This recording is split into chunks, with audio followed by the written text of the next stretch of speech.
Primitive Superstition and Magic, Ultimate Debunk of Lies. Well, that sounds great. That covers all my favourite things. Debunks, magic, and lying. I do all three all the time. I debunk silly videos, I'm magic in the sack, and I lie to myself near constantly. Wait. The Bible says that fools despise wisdom and instruction. The Bible says a hecking lot of things, most of them not exactly correct. But okay, that's actually pretty true. Like when I tell fools to actually look up the things they decide to talk about like they're experts. Or maybe just think about the things they say so they can make sure they can't be refuted by their own logic. They completely refuse to do that, instead just assuming that everything they say is 100% correct. Hopefully that won't be happening today. Ha ha! I hate my life. They despise it. They don't want it. They'll pretend that they want it. Oh, hey, wait a minute now. That's, what do they call him? Matt Powell, the world's tallest 12-year-old. I mean, look at him. I don't know what you mean making fun of him. He's doing pretty well for a child. He's talking in front of audiences. He's saying, well, silly things to be honest, but you can't hold that against him. He's just a baby in a suit. Yeah, it's pretty weird if I'm completely honest. Oh, speaking of him, he put this thing out as his channel trailer. I wanted to do a video specifically addressed to the atheist community and those who have come out against me in the comment section on YouTube. Every time you comment on one of my videos, it boosts the visibility of the video. And so I just want to say thank you so much.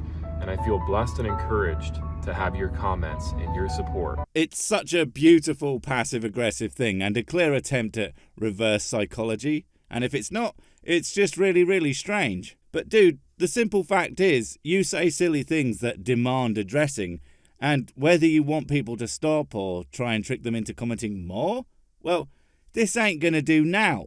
It's your ridiculous claims that keep them coming. Speaking of... They despise it. They don't want it. They'll pretend that they want it. Oh, please show me the evidence.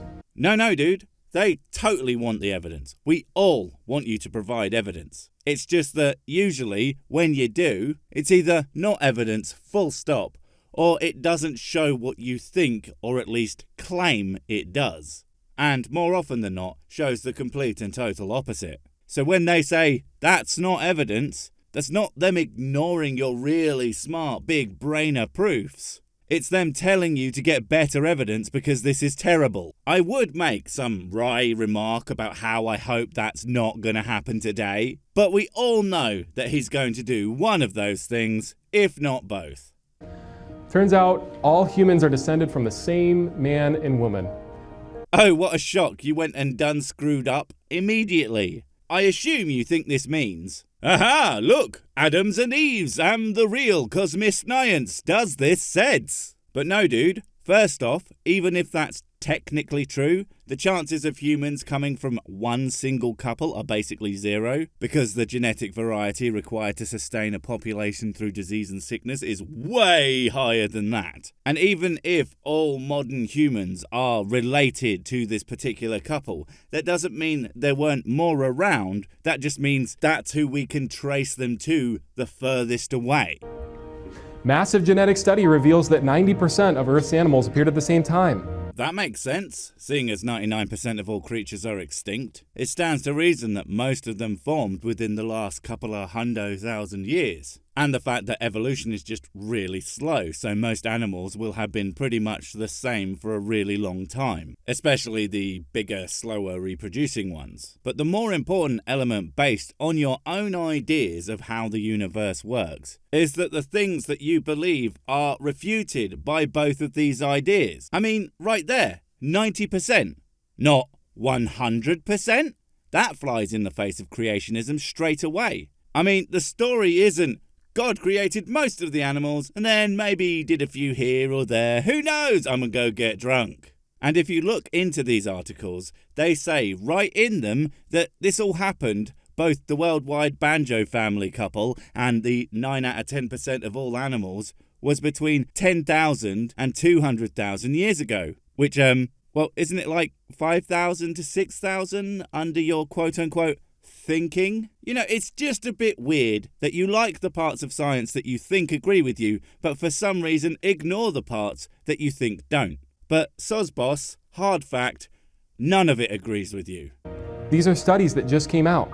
You would think that you might have read more than just the title, but hey, what do I know? Perhaps you do the science real good by looking into it as little as possible. I am, after all, the big dumb grown-up, while you're a hoog smart brain toddler giant.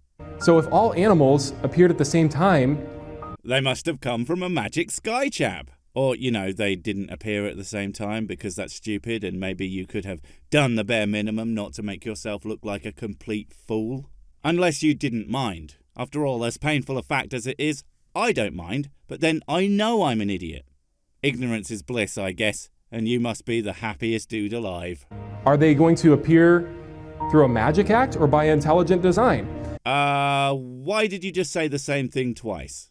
'Cause newsflash, intelligent design is the magic act, at least as described by your lot. The science, on the other hand, well, the thing you seem to either not understand or are deliberately ignoring is the fact that before all those critters, and just a note, this is assuming that the articles that you show are even right, because both were random web articles and not scientomorific studies. So yeah, needed that caveat for you. But before all the still only 90%y boys of the animals that are kicking around today, there were loads of others. As I said, 99% of which are extinct.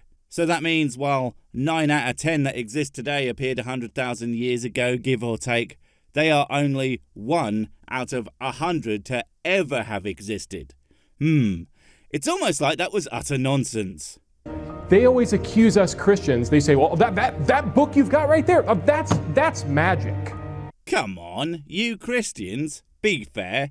You creationists and your average workaday, non-completely debunked, nonsensical, gibberish-believing Christian are about as far apart in terms of the things you each believe about the world as I am from a box of spent matches.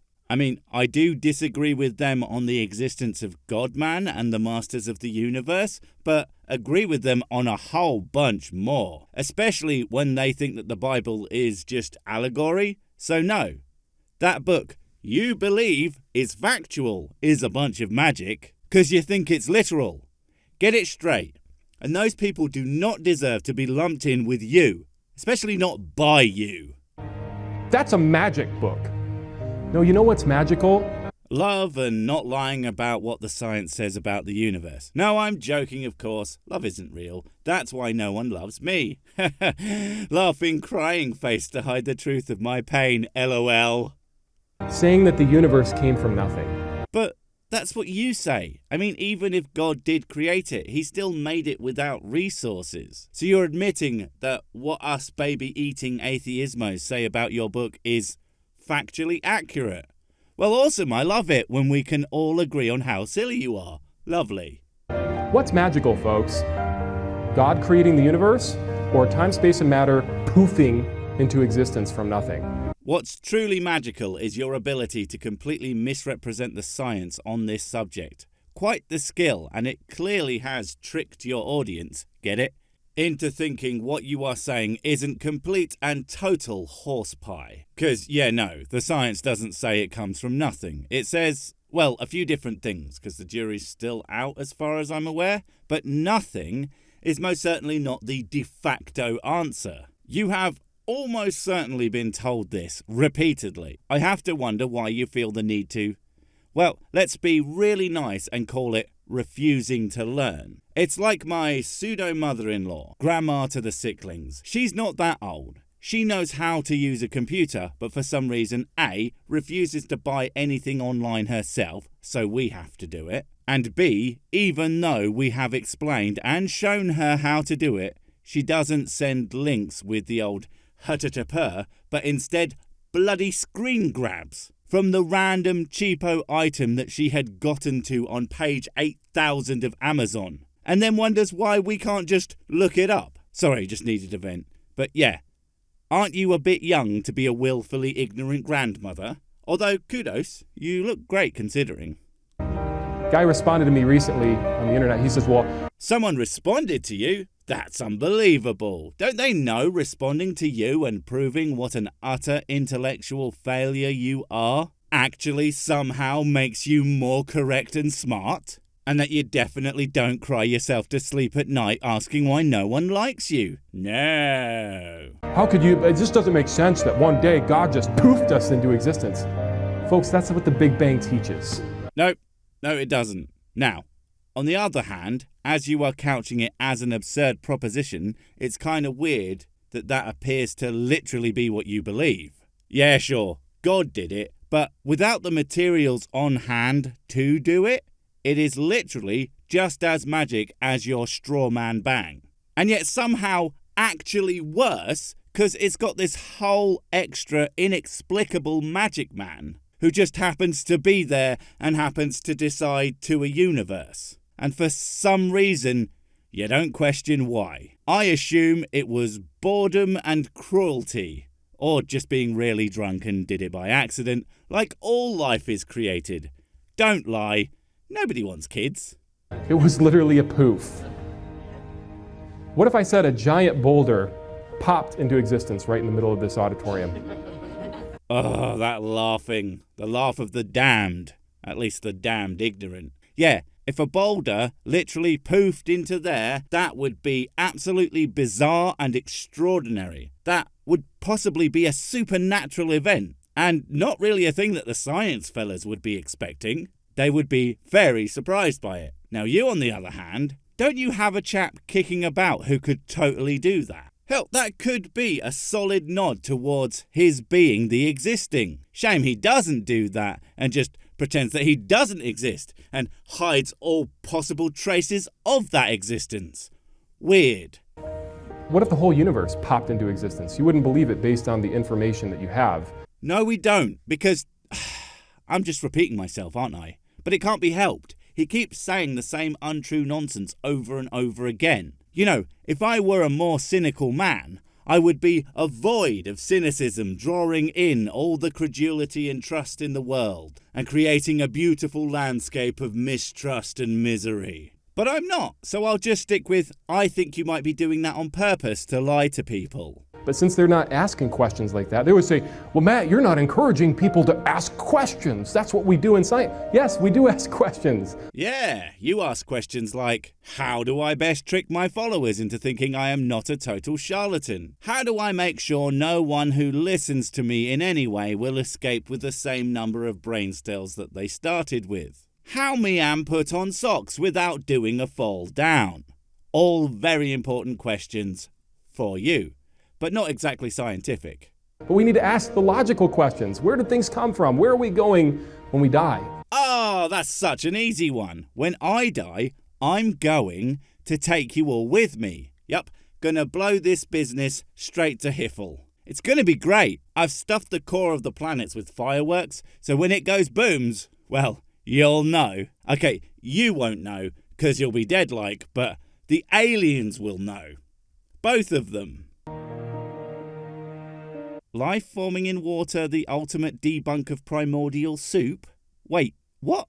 Does anyone give credence to the primordial soup these days? Why are you debunking something no one, at least no one scientifically literate, is saying? Oh, that's right, because if you try to debunk actual science, you'll look even more absurd. Never mind, carry on. The first hefty organic molecules may have formed within tiny droplets. They say the creation of life somehow involved water. All science agrees. Yeah, that makes sense. Water is just a tad bit important for life, mostly because it constitutes a major part of whiskey, where all life comes from, as we know, because science. But here's the thing. You just Google, how does DNA get destroyed? The very first thing that pops up is DNA is vulnerable. It breaks down in sunlight and in what? Water. Oh, I absolutely love the way they are pretending to know the answer, although I am impressed that they can actually read. Now, such a shame that water is just a little bit vague. Yes, water can break down DNA, but that doesn't mean that it was just water it was formed in. You can change the properties of water by adding things to it. Also, there's no reason to believe that DNA formed directly in water. I'm going to do a bit of hypothetical science learning here, so I am sorry, but it's believed that early cells could have been lipid barriers forming shells around various molecules, giving the exact kind of protection needed to start forming strings of at the very least RNA. But there's no reason to think DNA, which is literally just two of the RNA boys together, couldn't form in this little cocoon too. Now, you're probably going to say, but how did they know? And I'm going to say, shut up. No one's talking to you. So what destroys DNA? Water. What do they say that life came alive in? And yet, of course, you're missing a key component of their ideas, which is again the formation of cells that would in fact protect them from... water. Exactly. Are you finally getting it? Nah, you don't get it. That would involve actually thinking for once in your life, and thinking is for them stupid smart science guys, not you big tough 12-year-old Bible grandma jocks. The FBI, whenever they do studies to look at the remnants of somebody that was murdered, they actually trace DNA better in a burning fire, somebody that burned up in a fire, than somebody that died in water. Ah, burning up in a fire. Now that sounds like a good time. DNA is more traceable. It doesn't get as destroyed by fire. So do you know what that means? That life coming from non-life is more likely to happen in a roasting fire than in the water. Nope, because fires don't facilitate chemicals smashing into each other. They are more likely to send them away from each other. Although they could endow them with more energy, which would be helpful, but there's no reason that there couldn't be sources of heat or just plain energy in the water as well. How do you keep failing at every single point? It's like you practice it. Oh, right. You're more likely to go over to your grill and fire that thing up, let it sit there for a few billion years.